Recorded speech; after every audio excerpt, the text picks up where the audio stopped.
सोलापूर महानगरपालिका निवडणुकीच्या पार्श्वभूमीवर प्रभाग क्रमांक 5 मध्ये भारतीय जनता पार्टीच्या प्रचाराला वेग आला असून भाजपाच्या अधिकृत उमेदवारांच्या समर्थनार्थ पालकमंत्री जयकुमार गोरे यांनी भव्य पदयात्रा काढली। ही पदयात्रा बाळे कॉर्नर येथून सुरू होऊन ग्रामदैवत खंडेरायाच्या मंदिरापर्यंत मोठ्या उत्साहात पार पडली।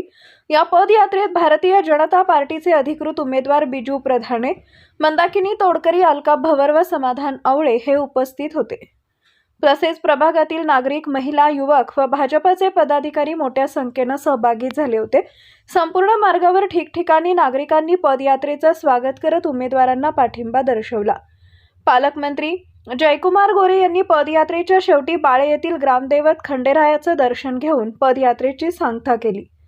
यावेळी उपस्थित नागरिकांशी संवाद साधताना त्यांनी भाजप सरकारच्या विविध विकास कामांचा उल्लेख केला। केंद्र व राज्य सरकारच्या माध्यमातून राबवण्यात येत असलेल्या योजना, पायाभूत सुविधा, रस्ते, पाणी पुरवठा, स्वच्छता व नागरिकाभिमुख कारभार याबाबत माहिती त्यांनी दिली। यावेळी बोलताना पालकमंत्री जयकुमार गोरे म्हणाले, प्रभाग क्रमांक 5 मध्ये भाजपच्या चारही उमेदवारांना जनतेचा प्रचंड पाठिंबा मिळत असून हे चारही उमेदवार मोठ्या मताधिक्याने निवडून येतील असा ठाम विश्वास त्यांनी व्यक्त केला।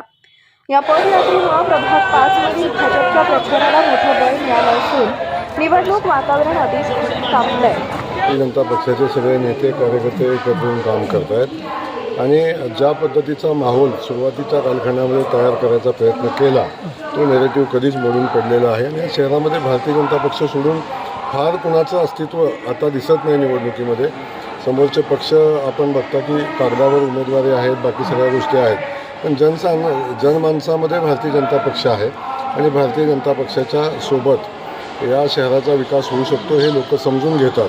त्यामुळे लोकांचीच भावना आहे भारतीय जनता पक्ष या ठिकाणी निवडून आला पाहिजे। मुख्यमंत्री स्वतः येतात सोलापुरामध्ये, आपण स्वतः पालकमंत्री। आपल्या सगळ्यांना माहिती आहे की सोलापूर शहरावर प्रचंड मोठं प्रेम माननीय देवेंद्रजींचं आहे। मुख्यमंत्री म्हणून त्यांनी आत्तापर्यंत सोलापूर शहराला जी आश्वासने दिली त्या प्रत्येक आश्वासनाची पूर्ती त्यांनी केलेली आहे।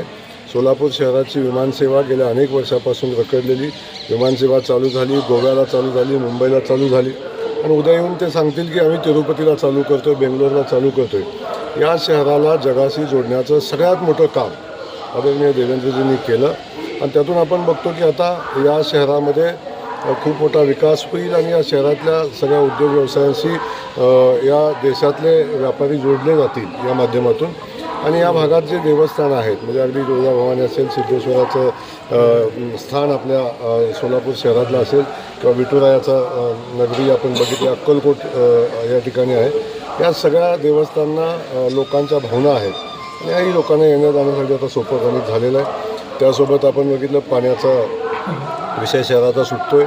आता इंटरनल पाईपलाईनसाठी सुद्धा आता फक्त 892 कोटी रुपयाचं टेंडर आता पब्लिश झालेलं आहे आणि डबल दुहेरी पाईपलाईनचं काम पूर्ण झालेलं आहे। या शहराला रोज पाणी पुरवठा करण्यासाठी ज्या लागणाऱ्या सगळ्या व्यवस्था उभ्या केलेल्या आहेत हे सांगण्यासाठी मुख्यमंत्री महोदय येत आहेत आणि खास करून आपण बघितलं की हे कामगारांचं शहर, हातमाग कामगारांचं असेल, बिडी कामगारांचं असेल, हे शहर या शहराला अलीकडच्या कालखंडामध्ये जो व्यावसायिक नुकसान शहरामध्ये झालं आणि या शहरातला युवक कामगार विस्थापित होताना आपण सगळेजण बघत होतो।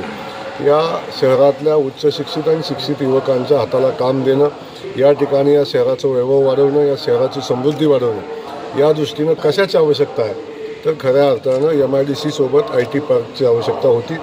त्या IT पार्कची जागा फायनल झाली, IT पार्कला मंजुरी आली आणि येणाऱ्या कालखंडामध्ये IT पार्क उभं राहील आणि या शहराचं गतवैभव पुन्हा एकदा शहराला प्राप्त होईल अशा पद्धतीचा उत्साह भारतीय जनता पक्षाच्या कार्यकर्त्यामध्ये आहे, त्यासोबत मतदारांच्यामध्ये आहे आणि मतदार भारतीय जनता पक्षासोबत आहे।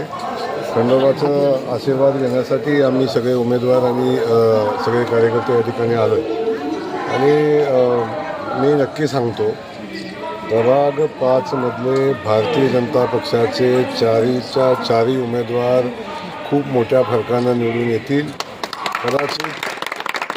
कदाचित मी बोलत असताना आपल्याला अतिशयोक्ती वाटेल, परंतु याच मंदिरामध्ये खंडोबाच्या समोर निवडणुकीचा निकाल लागल्यानंतर मी पुन्हा येईन आणि तेव्हा हेच सांगेन की आता आमचे चारही उमेदवार निवडून आलेले आहेत।